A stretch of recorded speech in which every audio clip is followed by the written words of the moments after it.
Bareskrim Polri menangguhkan penahanan Kades Kohot Arsin yang telah ditetapkan sebagai tersangka kasus pagar laut di perairan Laut Desa Kohot, Kabupaten Tangerang, Banten.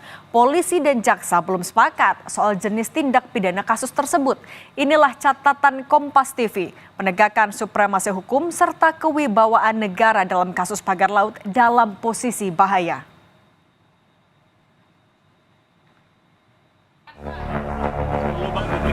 Iya Pak, bisa pemeriksaan tersangka Pak, gimana nih Pak? Gimana Pak dengan pemeriksaan hari ini Pak? Pemeriksaan hari ini Pak.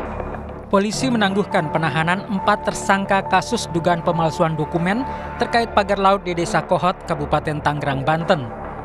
Keempat tersangka itu adalah Arsin selaku Kepala Desa Kohot, Ujang Karta selaku Sekretaris Desa Kohot, dan 2 penerima kuasa dari Desa Kohot.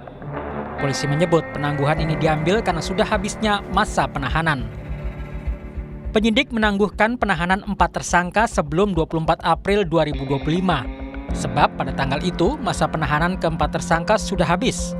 Kata Direktur Tindak Pidana Umum Bareskrim Polri, Brigjen Juhandani Raharjo Puro dalam keterangannya pada Kompas TV. Berlarut-larutnya penanganan kasus ini karena polisi dan jaksa belum sepakat terhadap jenis tindak pidana yang dilakukan dalam kasus pagar laut.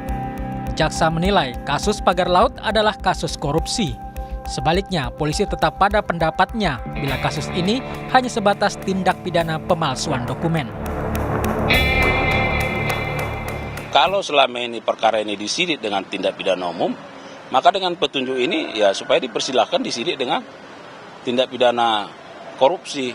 Jadi saya kira tidak ada yang perlu diperdebatkan di situ ya. Jadi misalnya kalau dikirim lagi dengan tindak pidana umum kan sudah ada petunjuk JPU supaya disidik dengan tindak pidana korupsi kan, karena beban pembuktian itu ada pada penuntut umum. Ketua Riset dan Advokasi LBH AP PP Muhammadiyah Gufroni mengaku kecewa dengan proses hukum kasus pagar laut di Desa Kohot, Kabupaten Tangerang.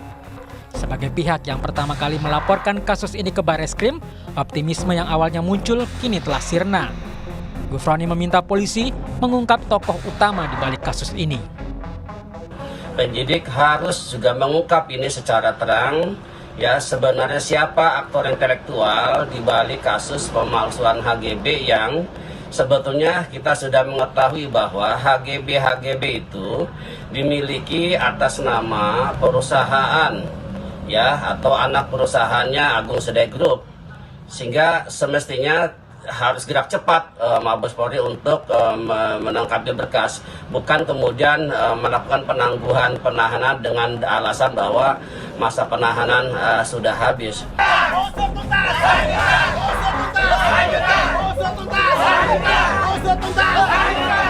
Penangguhan penahanan Kepala Desa Kohot Arsin bin Asib disambut aksi protes warga Kampung Alarjiban, Kecamatan Paku Haji, Kabupaten Tangerang, Banten. Adalah warga Desa Kohot yang terdampak langsung adanya pagar laut menyatakan, 1. Kami sangat kecewa Bareskrim Mabes Polri. Warga kecewa terhadap keputusan Bareskrim Polri itu. Kuasa hukum warga menyebut polisi tidak transparan dalam mengungkap kasus ini. Bareskrim ini tidak pernah merilis pelaku keempat tersangka ini ke media, ke publik, tidak pernah mempublikasikan. 4 tersangkanya ini di mana, ditahannya di mana, di rutan Bareskrim atau di rutan lain, atau bahkan bukan di rutan tapi dengan pengawalan yang ketat. Apakah di tempat itu? Meski penahanan ditangguhkan, proses penyidikan harus tetap berjalan dengan membuka seluruh fakta termasuk kemungkinan adanya kerugian negara akibat kasus tersebut. Tim Liputan Kompas TV.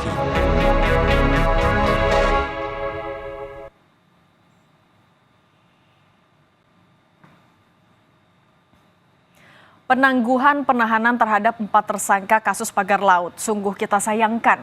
Meski keputusan polisi sudah sesuai dengan hukum positif yang berlaku, penangguhan penahanan makin menguatkan keraguan publik terhadap keseriusan aparat penegak hukum untuk menyelesaikan kasus pagar laut. 2 kali berkas perkara dikembalikan jaksa penuntut umum kepada penyidik kepolisian. Hal ini terjadi karena polisi dan jaksa belum sepakat terhadap jenis tindak pidana yang dilakukan dalam kasus pagar laut. Jaksa menilai kasus pagar laut adalah kasus korupsi. Sebaliknya, polisi tetap pada pendapatnya bila kasus ini hanya sebatas tindak pidana pemalsuan dokumen. Di awal kasus pagar laut, publik sudah dibuat bertanya-tanya saat investigasi yang dilakukan Kementerian Kelautan dan Perikanan atau KKP tiba-tiba berhenti bersamaan dengan polisi menetapkan kepala dan sekretaris Desa Kohot sebagai tersangka. Sejak saat itu, siapa aktor utama di balik pembangunan pagar laut tidak bisa diungkap. Tambah lagi, investigasi KKP juga tidak menyebut perusahaan-perusahaan dan individu pemilik surat hak guna bangunan atau SHGB yang berada di area pagar laut tersebut. Karena kuat dugaan bila SHGB tersebut terbit berdasarkan dokumen-dokumen yang dibuat oleh para tersangka. Penegakan supremasi hukum serta kewibawaan negara dalam kasus pagar laut sebetulnya dalam posisi bahaya. Publik yang menunggu ketegasan aparat dalam penyelesaian kasus ini malah disuguhi kenyataan para tersangka bebas karena masa penahanan telah habis. Beda pendapat antara polisi dan jaksa dalam penyusunan berkas perkara adalah hal yang wajar.